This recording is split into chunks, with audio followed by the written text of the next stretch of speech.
كلام مهم جدا لازم انك تعرفه وهيفرق معاك جدا قبل ما تدخل الامتحانات. لو انت في ثانويه عامه، لو انت دفعه الثانويه العامه 2024 2025، فعايزه تركز مع صديقي سريعا كده في الكلام اللي هقوله لك. هقول لك على كام تريكايه تقدر انك تعملهم ان شاء الله في خلال فتره امتحانات، وتعدي فتره امتحانات على خير. طبعا معروف يا صديقي ان الثانويه العامه دي دايما هي زي البعبع كده، او ان هي سنه بتبقى صعبه وبتبقى هي تحديد المستقبل يعني. وكل الناس تقريبا اصلا بتتعب طول السنه، وبتيجي على فتره امتحانات وبتتوتر كده، وبتحس ان هي خلاص الطاقه بتاعتها استنزفت بالكامل وعملت كل اللي عليها. وبتيجي فتره الامتحانات بالذات وفي ناس كتير جدا بتقع. وانا في الفيديو ده انا جاي اقول لك ازاي تقدر تتعامل في فتره الامتحانات. دلوقتي يا صديقي، عايزك اول حاجه هتعملها وهي انك تدرك، حتى لو انت مدرك فتدرك اكتر واكتر اهميه الوقت واهميه الفتره اللي انت عايش فيها وداخل عليها حاليا. انت في اصعب فتره يعني يا صديقي في حياتك. مش هنضحك على بعض يعني كده، ولا ناخد الموضوع انه ضحك مثلا ولا هزار، او ناخد الموضوع يعني بسهوله. فانت لازم تبقى حاطط في دماغك كده ان انت خلاص انت داخل فعلا على مرحله هي هتفرق جدا في حياتك. فبلاش بقى انك تيجي في الاخر كده وتريح. وعايزك على طول بعد ما تدرك ان انت فعلا خلاص داخل على الفتره اللي هي هتغير فيها حياتك بعد كده، على طول انك تبدا خلاص انك تاخد الموضوع ده بشكل جدي بقى كده، وتاخد الموضوع بروح التحدي، وتشجع نفسك دايما، وتشجع وتحفز نفسك في اي فتره او في اي لحظه حتى انت عايش فيها دلوقتي او بتمر بيها. دايما دايما خليك حاطط في بالك كده، حتى لو انت لوحدك، ان انت عملت اللي عليك، وان انت بتحاول دايما انك تجاهد نفسك وتتعب عشان تقدر توصل للي انت عايزه. حتى لو مفيش حد بيساعدك، حتى لو مفيش حد بيشجعك او بيحفزك، فانت دايما شجع نفسك. وليه لوحدك يا صديقي يعني؟ ما انا موجود اهو، انا اخوك الكبير، انا معاك اهو. لو محتاجت اي حاجه انا واثق فيك، واثق في امكانياتك، وواثق في تعبك طول السنه، وبشجعك ودايما هقف معاك. وبعد كده يا معلم، عايزك تركز انك هتفضل مذاكر طول الايام الجايه دي كلها، ومش هتوقف لحد اخر يوم في امتحاناتك. ودي حاجه بديهيه طبعا يا صديقي، صح؟ بس اللي انا عايز اوصله لك هنا يا صديقي، ان انا عايز اوصلك حاجه تكون بشكل مختلف. معنى ايه؟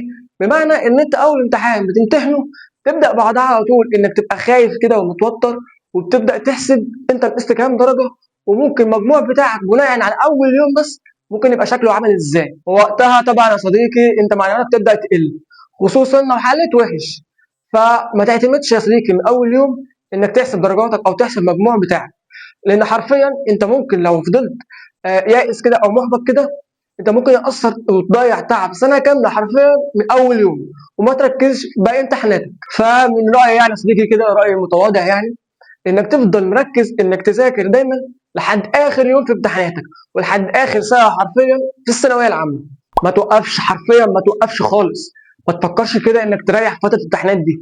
فتره الامتحانات دي على طول مذاكره مذاكره مذاكره، مهما كان الاحباط، مهما كانت ادائك في الامتحان عامل ازاي، ما توقفش. في نقطه مهمه جدا انك تعملها هتساعدك يعني في الموضوع ده، وهي انك تبطل تراجع مع اصحابك بعد الامتحان. خصوصا ان انت لو جيت تراجع كده ولقيت نفسك وحش، ده هيأثر عليك. فبلاش انك تراجع، الغي المراجعه دي خالص حتى لو انت متعود انك تعملها، عشان دي هتأثر عليك بالسلب. وخليك ناصح كده يا صديقي، وفكر كده وقول انك خلاص انك عملت اللي عليك وذاكرت طول السنه وامتحنت الماده وعملت اللي تقدر عليه. فخلاص بقى انا هسيبها على الله وزي ما تيجي، وان انا دلوقتي خلاص ده وقت اني اذاكر للماده الجايه. اسف على الخطأ دي يا صديقي، بس نسيت اقول لك حاجه مهمه. دايما شجع نفسك وحفز نفسك حتى لو لوحدك. دي مهمه جدا، خلي بالك، مهمه جدا. وبكده يا صديقي اكون اتكلمت معاك في 3 نقط مهمين خلال فتره الامتحانات. اول حاجه طبعا زي ما قلت لك انك تبقى مدرك تماما اهميه الوقت اللي انت فيه، واهميه وصعوبه الفتره دي. تاني حاجه انك دايما دايما تكون دايما كده مشجع نفسك، وعامل تحفيز كده لنفسك، وعامل جو ايجابي كده بينك وبين نفسك حتى لو لوحدك تماما ومفيش حد بيشجعك. فانت لازم انك تشجع نفسك. تالت حاجه وهي انك تذاكر لحد اخر يوم حرفيا، اخر ليله امتحان، لحد اخر ماده واخر ساعه في الثانويه العامه. ودايما حاول انك ما تراجعش كده بعد ما تخلص اي امتحان. تخلص الامتحان وتروح على البيت على طول تبدا تفكر انك تذاكر للماده اللي بعدها. استنى عندك كده، انت فاكرني خلصت ولا ايه؟ ده في نقطه مهمه جدا لسه هقولها لك، ودي بقى اخر نقطه فعلا. واخر نقطه بقى يا معلم هتكلم عليها في الفيديو ده معاك، وهي شخصيتك. شخصيتك لازم تكون قويه، ولازم ثقتك في ربك كده اولا وفي نفسك تكون قويه جدا، وثقتك في تعبك طول السنه ومجهودك وكل اللي انت عملته خلال فتره الثانويه العامه. ايوه زي ما قلت لك كده، شخصيتك لازم تظهر هنا في الاوقات الصعبه، ولازم ثقتك بنفسك كده وفي ربك هي اللي تظهر فعلا، حتى لو ما فيش حد حواليك كده مصدق فيك او مقتنع بيك يعني، او بيشجعك. فانت لازم تكون حاطط لنفسك كده زي ما قلت لك جانب ايجابي كده وجو ايجابي كده لنفسك.